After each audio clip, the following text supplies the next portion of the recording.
Hello बच्चों, आइए इस प्रश्न को देखते हैं। निम्न में से कौन सा गलत कथन है? विकल्प ए, एंटीबायोटिक शब्द अनुपयुक्त है। एंटी एक ग्रीक शब्द है जिसका अर्थ विरुद्ध तथा बायो का अर्थ जीवन है। दोनों का सामूहिक अर्थ है जीवन के विरुद्ध, रोग उत्पन्न करने वाले जीवों के संदर्भ में, जबकि मनुष्यों के संदर्भ में यह जीवन के खिलाफ न होकर जीवन के प्रति माने जाते हैं। विकल्प बी, उन्नत बैक्टीरिया का एक समूह है जो फंगल तंतुओं द्वारा जुड़कर जालीनुमा संरचना बनाते हैं। सी, बायोगैस के अवयव मीथेन 50 से 70%, CO2 30 से 40% और हाइड्रोजन सूक्ष्म मात्रा में नाइट्रोजन और H2S हैं। विकल्प डी, उपरोक्त में से कोई नहीं।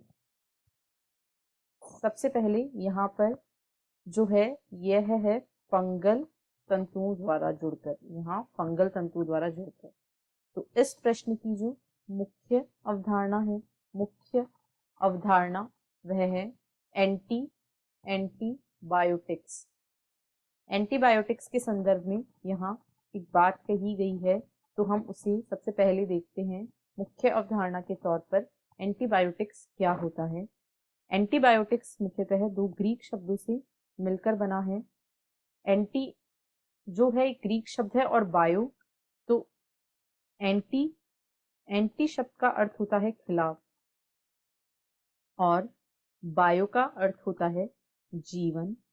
तो इसका सामूहिक अर्थ हुआ जीवन के खिलाफ, जीवन के खिलाफ। परंतु यदि हम मनुष्य के संदर्भ में इसकी बात करें, यदि हम मनुष्य के संदर्भ में इसकी बात करें तो यह जीवन के खिलाफ नहीं है, बल्कि यह बहुत ही अधिक उपयोगी होते हैं मनुष्य के लिए।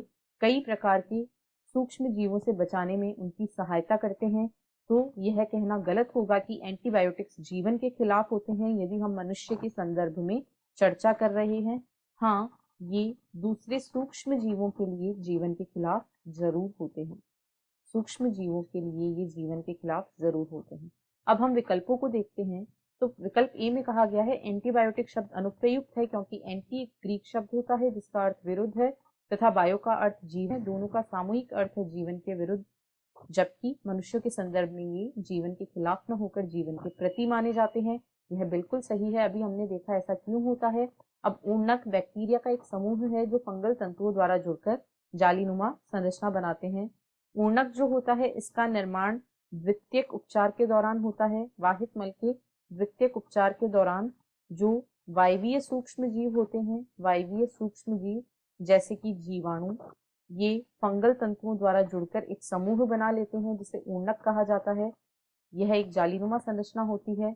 तो विकल्प बी भी सही है। और सी में कहा गया है कि बायोगैस के अवयव मीथेन, कार्बन डाइऑक्साइड, हाइड्रोजन और सूक्ष्म मात्रा में नाइट्रोजन और H2S हैं। तो यहाँ जो प्रतिशतता और गैसें दी गई हैं वे सब सही हैं। बायोगैस के ये सभी अवयव होते हैं, यानी यह कथन भी सही है। और हमें यहाँ चुनना है कि कौन सा कथन गलत है। तो हमने देखा तीनों में से कोई भी कथन गलत नहीं है, इसलिए विकल्प डी, उपरोक्त में से कोई नहीं, इस प्रश्न का सही उत्तर है। आशा है आपको प्रश्न समझ आया होगा। धन्यवाद।